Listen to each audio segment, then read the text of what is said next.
Fine, আসো আজকে পড়বো আমরা বোর পরমাণু মডেল।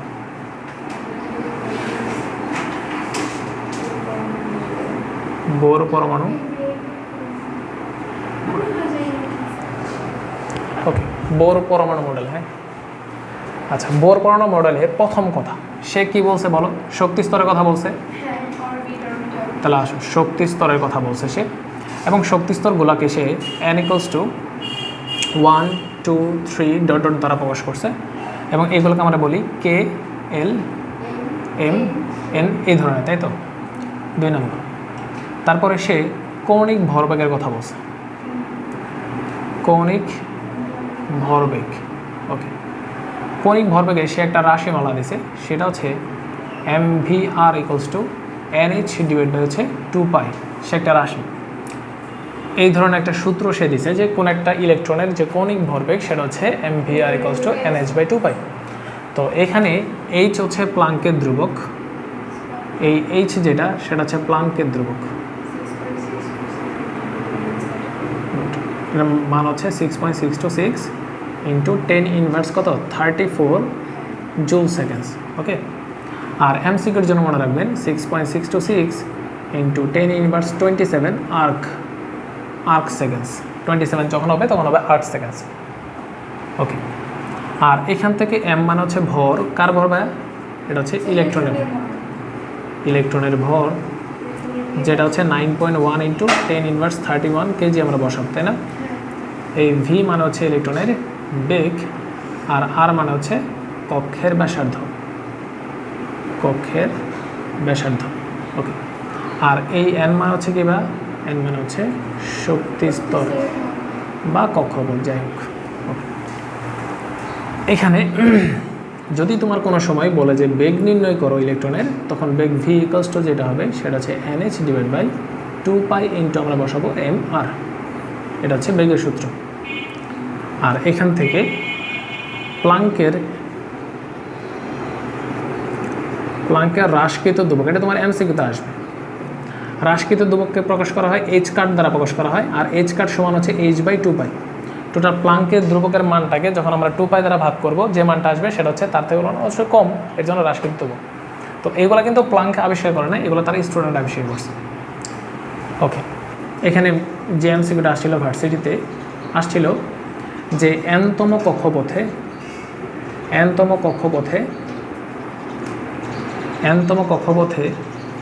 কোনো ইলেকট্রনের কৌণিক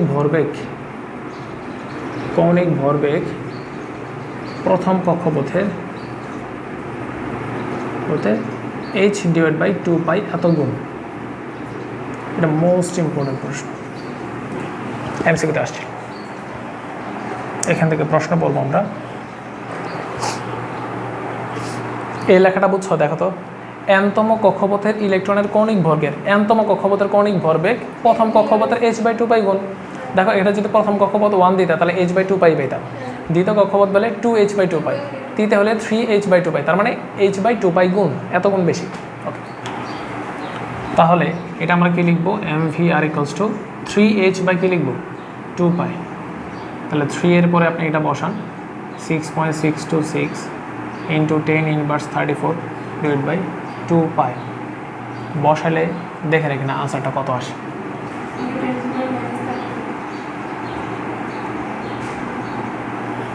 ওকে, বলো। 3.1416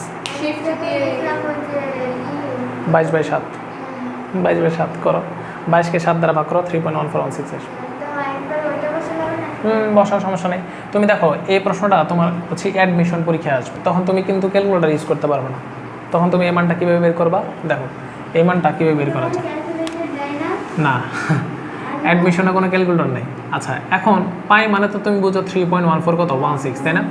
তুমি মনে মনে এইটার এটা কেটে দাও, তুমি মনে মনে কেটে দাও, মনে মনে কেটে দিছি, সামথিং আছে না 0 পয়েন্ট সামথিং, ওইটা আছে। 2 দিয়ে এই 6কে কেটে দাও, মনে মনে কেটে দাও 3, কেটে দাও, 0 পয়েন্ট সামথিং আছে, এখানেও পয়েন্ট সামথিং আছে, এখানেও পয়েন্ট সামথিং আছে, ওই মনে করো পয়েন্ট সামথিং দিয়ে বাদ। তার মানে তুমি বুঝতেছো 3 পয়েন্ট সামথিং কিছু একটা থাকবে, তুমি যেটা জানো না, কিন্তু এখানে 10⁻34 এটা তো হবে জুল সেকেন্ড। তুমি অপশনে জাস্ট এটা দেখেই 3 পয়েন্ট সামথিং কিছু একটা দেখেই তুমি আনসার বলো, যে কোনো একটা অবশ্যই মিলে যাবে। তুমি 3 পয়েন্ট সামথিং দেখবা এবং 10 টু দি পাওয়ার কত দেখবা -34টা দেখবা।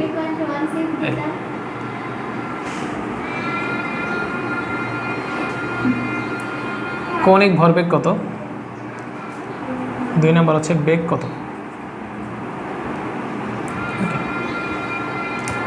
কোন কক্ষপথে ভাই? দ্বিতীয় কক্ষপথ। তাহলে কৌণিক ভরবেগটা কী হবে? mvr = 2h/2 পাই, তাই না? তার মানে h/পাই। তাহলে এটার আনসারটা দেখো আমি কাছাকাছি বলতে পারি কীভাবে, 6.626 × 10⁻34, আর এটা মানে হচ্ছে 3.1416 সামথিং। 2 পয়েন্ট কত হবে জানো? মনে করো 2.5 হইল, কথার কথা 5 হবে না, এত হবে না, 2.4 হবে সর্বোচ্চ। 2.4 × 10⁻34 জুল সেকেন্ডস। আর যদি বেগ বের করতে বলে তখন আমরা কী করবো ভাই? বেগ v = nh/v কত হবে? 2π × m। কত আসে একটু চাপ দেন তো। 2h/2π × m এর মান কত হবে ভাই? m এর মান। এখানে তোমার একটা জিনিস খেয়াল করো, এখানে r এর মানটা তুমি কত বসাবা? r এর মানটা কত বসাবা? এটা কত দেওয়া আছে? 208 সেন্টিমিটার দেওয়া। তারপরে তোমার মিটারে নিতে হবে। তাহলে মিটার নিলে 100 দ্বারা ভাগ করতে হয়, আর 100 দ্বারা ভাগ করলে কত হবে? 2 × 10⁻10 মিটার হবে। তো টোটাল করলে আমি তুমি দেখো এখানে একটা আনসার পাবা যেটা হচ্ছে মিটার/সেকেন্ড, বেগের একক। 3 নাম্বার সে পড়ছে বর্ণালী নিয়ে। বর্ণালী সম্পর্কিত কথা। আচ্ছা, তাহলে এটা যদি পরমাণু নিউক্লিয়াস হয়, তুমি একটু পরে লেখো, এই তাকাও, এটা যদি পরমাণু নিউক্লিয়াস হয় তো জানো মনে হয় প্রথম কক্ষপথকে কী বলে? বলে লাইমেন। কি বলা হয়? লাইমেন বলা হয়, লাইমেন সিরিজ। হ্যাঁ, এই দ্বিতীয় যেটা সেটাকে বলা হয় বামার বলা হয়। তৃতীয় যেটা সেটাকে বলা হয় প্যাস্টেন। 4 নম্বরটাকে বলা হয় ব্রাকেট। 4 নম্বরটা বলা হয় ব্রাকেট। এই 5 নম্বরটাকে কী বলা হয়? বা ফন্ট। কী বলা হয়? ফন্ট। এবং 6 নম্বরটাকে বলা হয় হামফ্রিজ। আমাদের এই পর্যন্ত মুখস্থ রাখতে হবে। পরীক্ষা প্রশ্ন আসবে এইভাবে, নিচের কোনটি পারমাণবিক বর্ণালী নয়, অথবা নিচের কোনটি পারমাণবিক বর্ণালী, এই টাইপের প্রশ্ন আসবে। তো আমাদের এই 5টা, এই 6টা যদি মনে থাকে, এর বাইরে যেটা আসবে সেটা নয়। ওকে, ইন্টার সিলেবাস এই পর্যন্তই আছে। এখন এই যে লাইমেন সিরিজ, এই প্রত্যেকটা সিরিজ, এই সিরিজগুলো আমরা কেন করি সেটা হচ্ছে, যখন একটা ইলেকট্রন উচ্চ শক্তি স্তর থেকে নিম্ন শক্তি স্তরে আসবে তখন শক্তির কী করে? বিকিরণ নাকি শোষণ? শক্তির বিকিরণ করে। যখন উচ্চ শক্তি স্তর থেকে আসবে, যখন নিম্ন শক্তি স্তরে আসবে, ধরে নিলাম এটা হচ্ছে E1, এটাকে আমি ধরে নিলাম E2, অর্থাৎ সে এখানে থাকা অবস্থায় তার শক্তিটা ছিল E1, যখন এখানে চলে আসলো শক্তিটা হলো কত? E2। তাহলে এখানে অবশ্যই শক্তির পার্থক্য হলো, যেটাকে আমি বলতেছি ডেল E। তাহলে শক্তি ইকুয়াল কী হবে? E2 - E1। আর এখান থেকে বললাম যখন ইলেকট্রন উপর থেকে নিচে আসবে, অর্থাৎ উচ্চ শক্তি স্তর থেকে নিম্ন শক্তি স্তরে আসবে, তখন শক্তি কী করবে? বিকিরণ করবে। শক্তি কী করবে? বিকিরণ করবে। Most important MCQ। আর যখন নিম্ন শক্তি স্তর থেকে ইলেকট্রন উচ্চ শক্তি স্তরে আসবে তখন যেটা করবে সেটা হচ্ছে শক্তির শোষণ। শক্তির শোষণ তার মানে কোন একটা ইলেকট্রন যখন শক্তি পাবে তখন সে উপরের দিকে উঠতে পারবে, আর যদি শক্তি না পায়, সে শক্তি নিজে বিকিরণ করতে চায়, তখন উচ্চ শক্তি স্তর থেকে নিম্ন শক্তি স্তরে আসবে। আর যখন উচ্চ শক্তি স্তর থেকে নিম্ন শক্তি স্তরে আসবে তখন বিভিন্ন ধরনের বর্ণালী উৎপন্ন হবে। কি উৎপন্ন হবে? বর্ণালী। কেন বর্ণালী উৎপন্ন হবে সেটা আসবে। কেন বর্ণালী উৎপন্ন হবে? এখন এখানে তুমি এটা পড়ছো, যেমন আমরা পড়ছিলাম V = F ল্যামডা পড়ছিলাম না কোথায়? ফিজিক্সে। আর কেমিস্ট্রিতে এটাকে আমরা পড়বো C অর্থাৎ আলোর বেগ এটাকে পড়বো নিউ ল্যামডা পড়বো। ওকে, তাহলে এখান থেকে আমরা ইজিলি লিখতে পারি যে নিউ = C/λ। ওকে, আর এখানে একটা জিনিস পড়বো সেটা হচ্ছে শক্তি। E = h new. সূত্র এটা আমার মনে রাখতে হবে, E = h নিউ। আর নিউ যেহেতু C/λ, তার মানে আমার এখানে শোষণও হতে পারে, বিকিরণও হতে পারে। মেন কথা হচ্ছে শক্তি। তাহলে এখানে দেখো শক্তি, তাহলে একবার চিন্তা করো তো, এই শক্তি যেটা আছে এই শক্তিটা আসলে এই তরঙ্গ দৈর্ঘ্যের কি ব্যস্ত আনুপাতিক না? শক্তি যদি তরঙ্গ দৈর্ঘ্যের ব্যস্ত আনুপাতিক হয়, তুমি কমন সেন্স থেকে বলো তরঙ্গ দৈর্ঘ্যের মান যত বৃদ্ধি পাবে শক্তির মান তত কমবে। আবার তরঙ্গ দৈর্ঘ্যের মান যত কমবে শক্তির মান তত বৃদ্ধি পাবে। সেম এখান থেকে আমি লিখতে পারি, এখান থেকে আমরা লিখতে পারি ই সমানুপাতিক নিউ, অর্থাৎ শক্তি কম্পাঙ্কের কি সমানুপাতিক। যদি কোনো কম্পাঙ্ক বৃদ্ধি পায় আলোক রশ্মির বা যে কোনো কিছুর কম্পাঙ্ক বৃদ্ধি পায় তখন শক্তিটাও বৃদ্ধি পাবে, কম্পাঙ্ক কমে যাবে, শক্তিটাও কমে যাবে। তাহলে এখন আমার প্রশ্ন হচ্ছে তুমি বলো এই দুইটার ভিতরে, আমি ধরো এটা নিলাম, বললাম এটা একটা কম্পাঙ্ক, আর এটা নিয়ে বললাম এটা একটা কম্পাঙ্ক। এখন এই দুইটার ভিতরে বলো তো কোনটা শক্তি বেশি? আচ্ছা ফার্স্টে বলি, এইখানে তরঙ্গ দৈর্ঘ্যটা কিন্তু অনেক বড়, তাই না? তরঙ্গ দৈর্ঘ্যটা কি অনেক বড়, তরঙ্গ দৈর্ঘ্যটা অনেক বড়। তাহলে তরঙ্গ দৈর্ঘ্য যদি বড় হয় শক্তি কি হবে? কম। আর এখানে তরঙ্গ দৈর্ঘ্যটা অনেক ছোট, তাই শক্তিটা কি বেশি। পরীক্ষা এমসিকিউতে এইভাবে প্রশ্ন দিবে, জাস্ট এইভাবে জাস্ট একটা ওই ভাগে দিয়ে বলবে নিচের কোনটি সঠিক, ওখানে শক্তি কম তরঙ্গ দৈর্ঘ্য বেশি এই কথাগুলো থাকবে। ফাইন, ওকে বুঝলাম। তাহলে কি বুঝলাম? তরঙ্গ দৈর্ঘ্য শক্তির। এখন আমি বললাম যে কোন একটা রশ্মির আলোক রশ্মির তরঙ্গ দৈর্ঘ্য দ্বিগুণ করা হলো তাহলে শক্তি কী হবে বলো, কমন সেন্স থেকে কি বলছি? তরঙ্গ দৈর্ঘ্য দ্বিগুণ করা হলো তাহলে শক্তি কি হবে? কমে যাবে, অর্ধেক হবে, অর্ধেক হবে,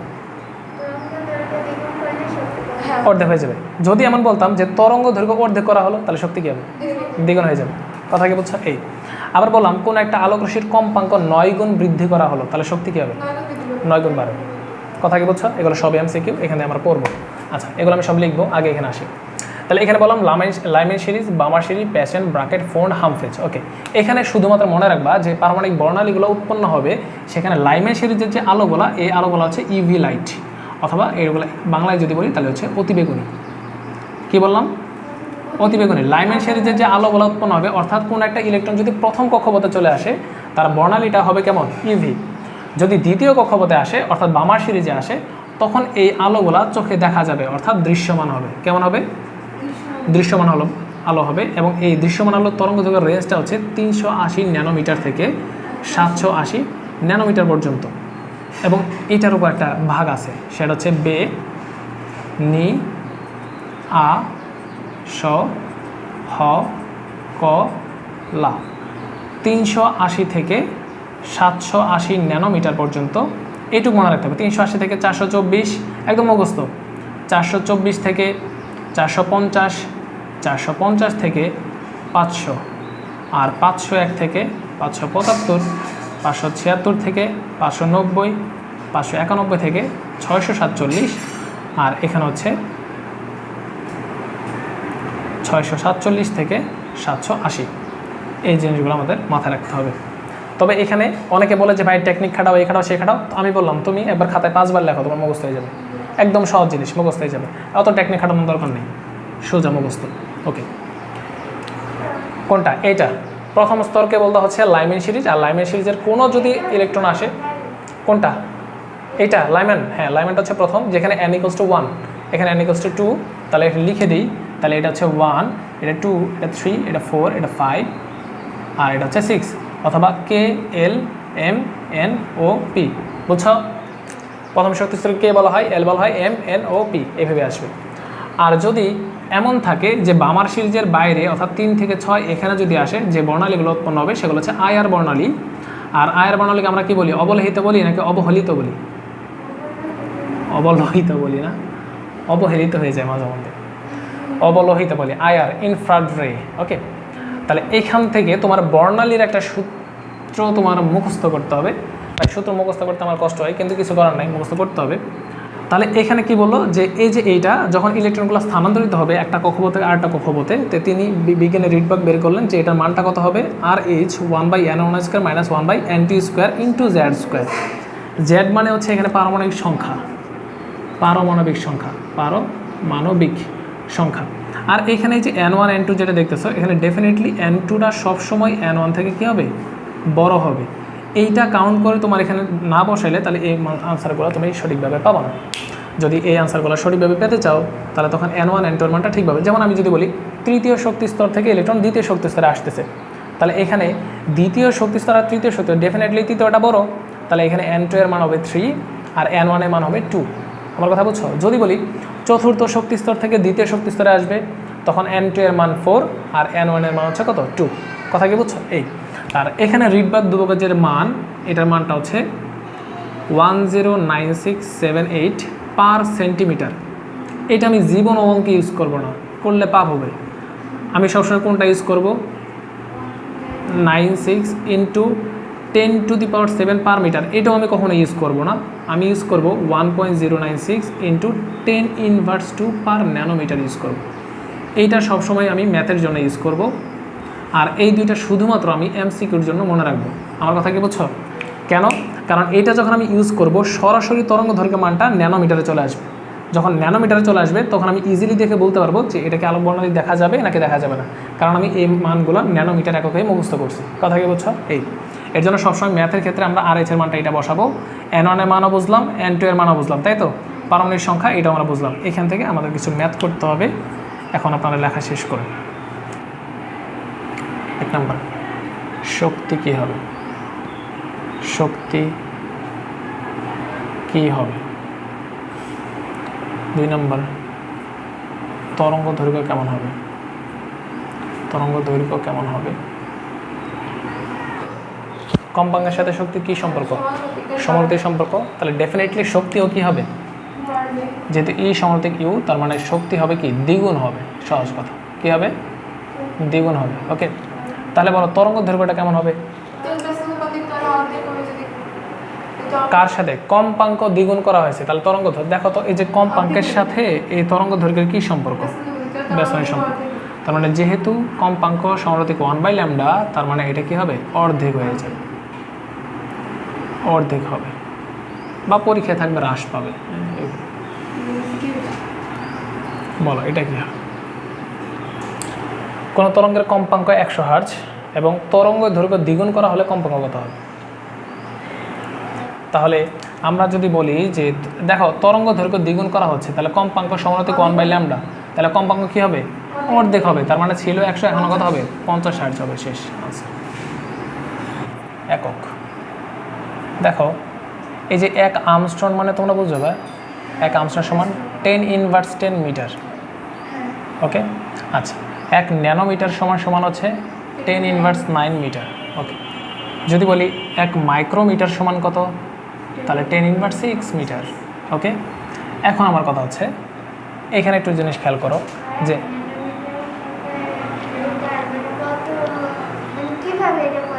ন্যানো মানে 10⁻9। সহজ কথা, যেহেতু তুমি যদি এমন যাও যে 1 মিটার সমান কত ন্যানোমিটার, তাহলে তখন এটার সাথে 1-এর পরে 9টা শূন্য এটা যদি গুণ করো তাহলে ওইটা মিটারে যাবে। কথা কি বুঝছো? 1-এর পরে 9টা শূন্য লেখা তো অনেক কঠিন, এর জন্য আমরা 10⁹ মিটার লিখি। বলতো 1 মিটার সমান লিখি 1 এত ন্যানোমিটার। 10⁹ এটাকে ন্যানোমিটার বলে। তাহলে 1 ন্যানোমিটার সমান হচ্ছে 10⁻9 মিটার। ওকে, এখন এদিকে তাকাও, লেখার দরকার নাই, এদিকে তাকাও আগে দেখো। তাহলে তুমি আমাকে প্রশ্ন বলো তো, যদি আমি এভাবে বলি যে 1 ন্যানোমিটার সমান কত হবে? ন্যানোমিটার, এইটা তো ন্যানোমিটার আর এটা হচ্ছে ন্যানোমিটার, তার মানে 18 হবে। তার মানে ন্যানোমিটার দুইটা, তাহলে 10 কত হবে? 18 মিটার। আচ্ছা, তাহলে আমাকে এটা বলো তো 1 মাইক্রোমিটার সমান কত হবে? 12 হবে। 10⁻12 মিটার। রাজশাহী ইউনিভার্সিটির এক আকাম্য প্রশ্ন, দেখো বলছে কোনটি সঠিক, কোনটি সঠিক বলছে। 1 নম্বর অপশন দিয়েছে এরকম, 1 ন্যানোমিটার সমান হচ্ছে 1 মাইক্রোমিটার। এটা বি নাম্বার প্রশ্ন দিয়েছে যে 1 ন্যানোমিটার সমান হচ্ছে 1 মাইক্রোমিটার। সি নাম্বার প্রশ্ন দিয়েছে 1 ন্যানোমিটার সমান হচ্ছে 1 ন্যানোমিটার সমান হচ্ছে 1 ন্যানোমিটার সমান হচ্ছে এরকম দিছিল, 1 মাইক্রোমিটার দিছিল। তারপর ডি নাম্বার দিছিল এইভাবে যে 1 মাইক্রোমিটার সমান হচ্ছে 1 আর্মস্ট্রং। কোনটা আনসার হবে? সি নাম্বারটা হবে, কারণ এটাও 18 আর এটাও কত? 18। বলছে যে 1 আর্মস্ট্রং সমান কত? 10⁻9 মিটার, 10⁻10 মিটার। পারবা এটা? 10⁻11 মিটার, 10⁻6 মিটার। আগে লিখে দিয়েছে না, আনসারটা লিখে দিয়েছে, এটা আসছিল। শক্তি কত হবে? ভিডিও কি বলছে? কোন তরঙ্গের শক্তি কত হবে? শক্তি কত হবে দেখেন ই ইকুয়াল আমরা জানি এসি বাই ল্যামডা, এইচ এর মান হচ্ছে 6.626 ইন্টু 10 ইনভার্স 34, এটা হচ্ছে 3 ইন্টু 10⁸, আর এটাকে 500 কি আর্মস্ট্রং বসানো যাবে? 10 ইনভার্স 10 করে মিটারে বসালাম। তাহলে বলো এখানে শক্তির একক কত জুল হবে? বাতাই ক্যালকুলেটর ছাড়া দেখো আমরা একটু ট্রাই করি, তো দেখি কাছাকাছি যাইতে পারেন, মানে কাছাকাছি যাবো একটু দেখি মনের একটা আবেগ কাজ করে কিনা। এটা মনে হয় 8 আর এটা হচ্ছে 34, তাহলে এটা তো মাইনাস, এটা তো প্লাস, তাহলে কত হয়ে যাচ্ছে? 26 হয়ে যাচ্ছে। 26, তাহলে উপর হচ্ছে 10 ইনভার্স 26, নিচে হচ্ছে 10 ইনভার্স 10, তাহলে 10 ইনভার্স 16 মেনে নিলাম। তাহলে 10 ইনভার্স এটা হবে 16 ইন্টু এখানে কত কত আসে দেখি, এখানে 3 আর এখানে হচ্ছে 6। আচ্ছা এখানে ফার্স্টে তুমি চিন্তা করো না, 3 6 কত? 18, তাই না? 3 6, এটা তো ল্যামডা, ওকে ফাইন। তাহলে এটা হচ্ছে 18.6। আচ্ছা এটাকে তুমি ই করো, 3 3 এর মধ্যে রাখো তো, এটাকে ই করো তো, এই যে 0 2টা বাড়াই দাও, এখানে নিয়ে আসো, এখানে নিয়ে আসো, এখানে নিয়ে আসি আমরা। তাহলে দশমিক যখন বাড়াবো তখন ইনভার্সে তখন বেড়ে যাবে। ওকে আসো। তাহলে এই যে হাইড্রোজেন পরমাণু, তাহলে এখানে কি বললাম যে চতুর্থ শক্তি স্তর, এটা হচ্ছে N2 এর মান, এটা হচ্ছে N1 এর মান, নট N4 কিছু নাই। জাস্ট এটা কত আসছে ভাই আমাকে বলো? 2.005 10⁻³ ওকে। এটা যেটা পাইছো সেটা হচ্ছে 1 বাই ল্যামডার মান পাইছো। তাহলে ল্যামডা মানে কি হবে? জাস্ট এই মানটাকে উল্টে দাও, উল্টে গেলে কত আসবে? 486.64 ন্যানোমিটার। তাহলে এই আলোটাকে চোখে দেখা যাবে? অবশ্যই চোখে দেখা যাবে, এবং আলোটা হবে আসমানি রঙের, তাই না? আসমানি বর্ণের। এখন এইখানে কথা হচ্ছে এই যে আসমানি, তুমি এই আনসারটা মুখস্থ রাখবা মেডিকেল পরীক্ষার্থীর জন্য। তুমি সোজা মনে রাখবা যে 4 থেকে 2 যদি আসে ইলেকট্রন, তাহলে 100% আনসারটা 486 হবে এবং আসমানি বর্ণের হবে, একদম মুখস্থ। এই এমসিকিউটা আসবে যে তৃতীয় শক্তি স্তর থেকে দ্বিতীয় শক্তি স্তরে গমন